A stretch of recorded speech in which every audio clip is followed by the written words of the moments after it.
Ladies and gentlemen, welcome back to the Wall that Conquered. This is sort of a wall that I have when I finish any kit. I'll cut up the box and put it up against the wall. And since the Rhineland Warbird was just finished, she goes on the wall. So a lot of this I put these kits on here because I learned a lot of different things for each build. For example, the refit was like getting back into modeling, painting, lighting in general. Enterprise D was a whole different type of lighting and getting better at painting. The Reliant was a lot of fiber optics. I wanted to make things a lot simpler with the fiber optics, where the Enterprise V was sort of getting better at it, and the 747 was straight up a lot of work with decals and lighting and everything that I learned and all the other kits. Rhineland Warbird, if you remember, this was my first kit for freehand painting, and I had a blast, and I can't wait to do it. I bought more tanks, and I bought a tank the other day.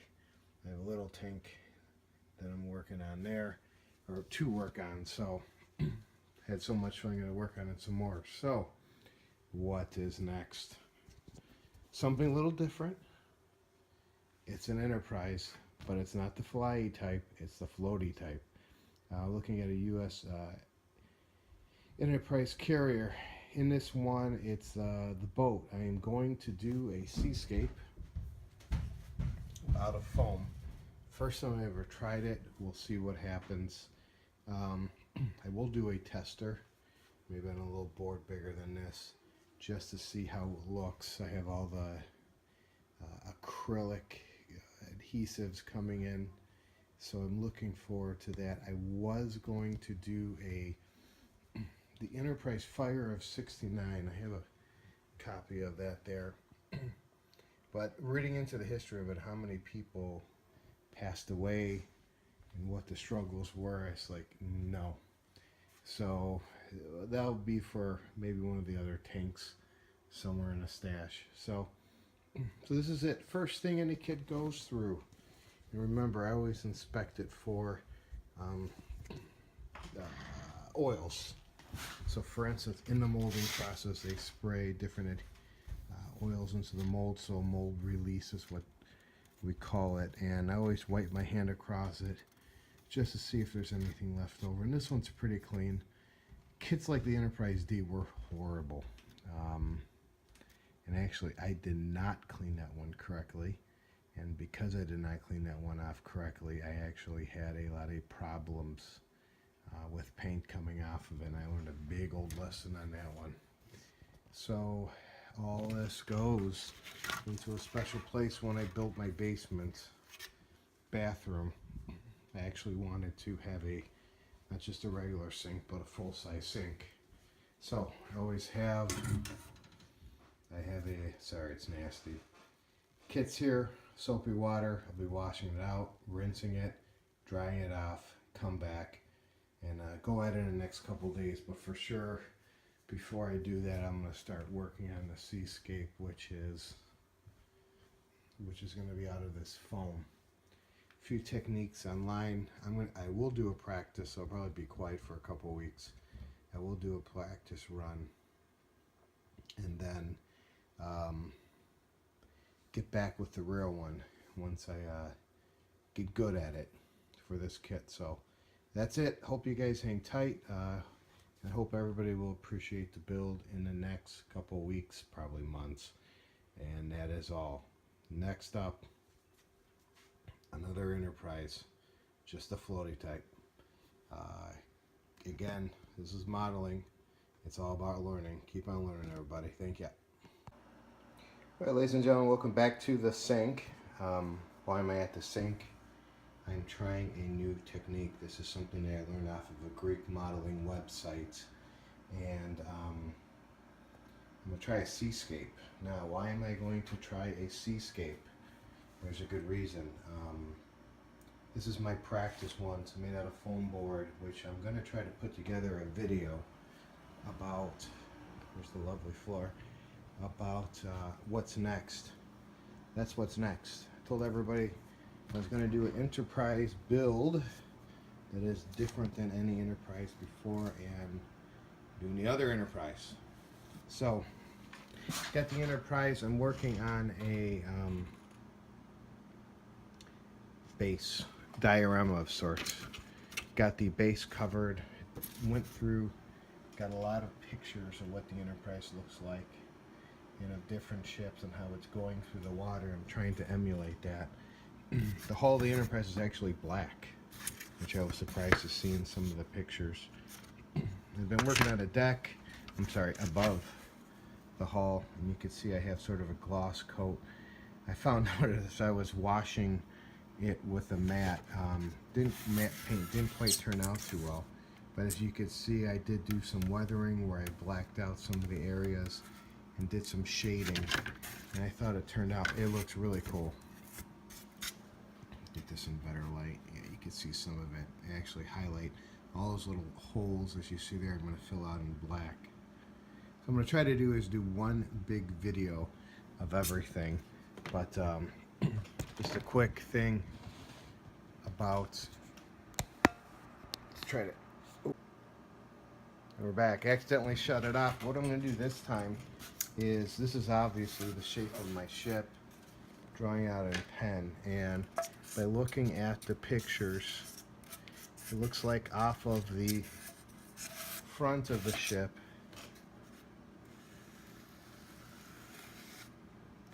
we had a couple lines. I'm going to try to emulate this the best that I can, and even in the back.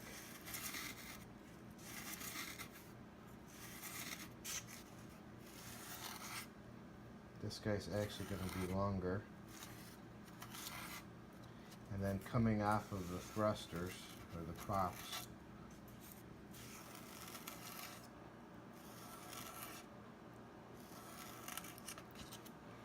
so that is sort of what the shape of everything will look like with the waves coming off the front and the back. And then I'm just going to put sort of easy swales through here. And one thing that I found out is that I'm going to go through with a lighter, and I'm going to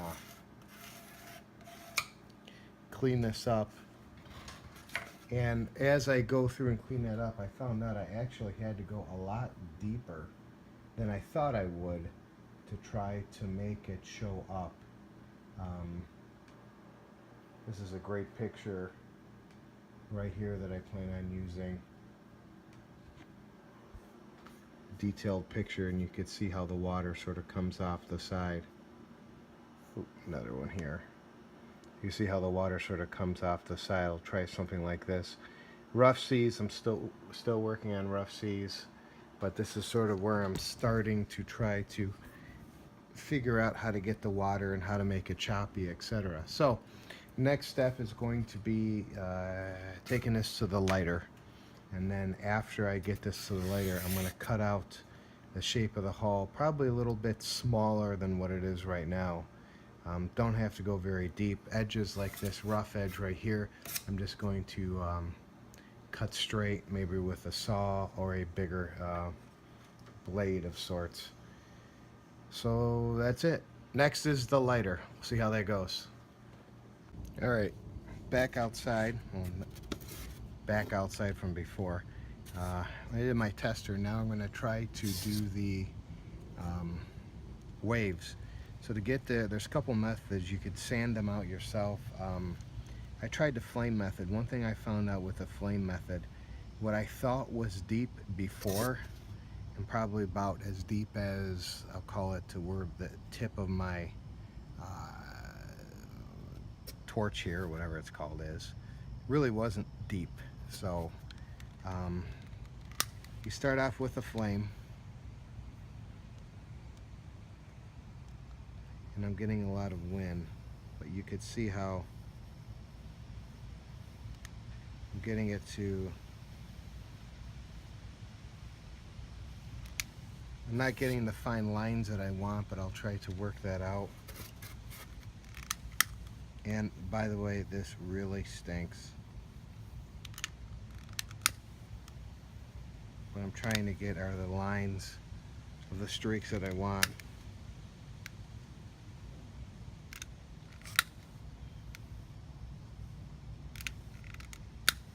Of course, the back of the ship.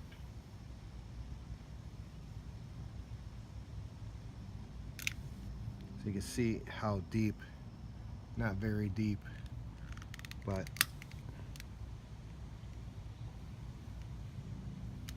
make sure I get this deep. I'm going to be backfilling this in with foam.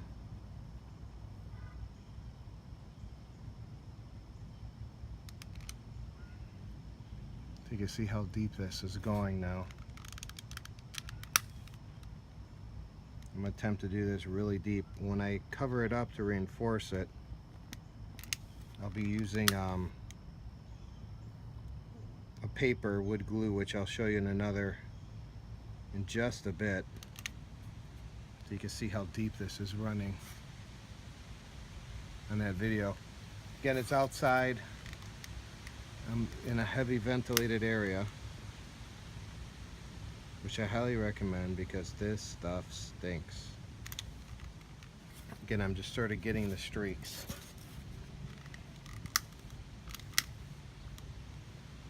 Got this technique off of a Greek scale modeling website.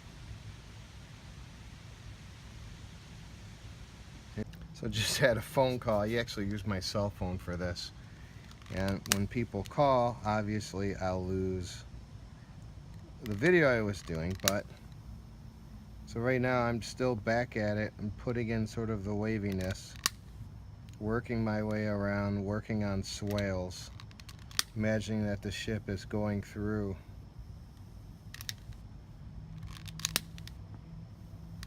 If you notice, I did not cut the ship out, and that is because if I would have, this styrofoam, for instance, right there, would shrink.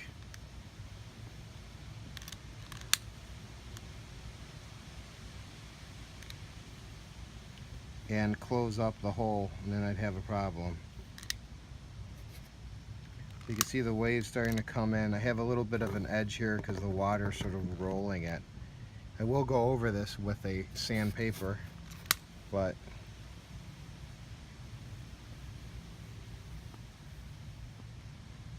make sure I get this nice and deep. Smooth out what we have inside.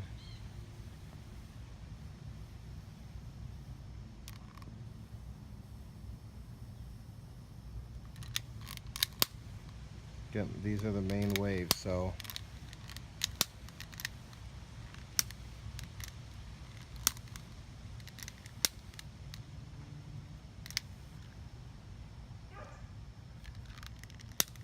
and it looks like my lighter is starting to go out. Oh, it's still going. Not very good though. That's drained out. So that's it for now. We'll do a quick video of the next step. But you can see sort of the waves coming off the bow and then the waves going in the water, and then we're going to try to experiment with different things as we go. All of this will be filled in. You can see sort of the texture as we go. So next up, we'll start the wood gluing and the taping or papering.